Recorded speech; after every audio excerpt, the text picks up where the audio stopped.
ಶುಭ ಕಾರ್ಯಕ್ಕೆ ಕೂಗಿ ಕರೆದಾಗಲೇ ಮದುವೆ.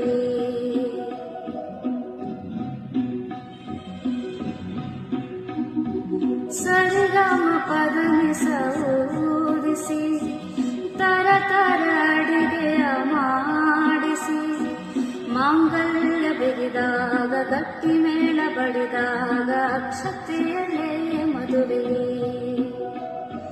ನಿಜವಾಗಿ ನನಗೇನು ತೋಚದೆ ಹೇಳಮ್ಮ ನೀನಿಂದು ಹೇಳಿದೆ, ಮನಸ್ಸುಂದೇ ಸಾಕಂತೆ ಸಾಕ್ಷಿಗೆ ಅರಿಶಿನ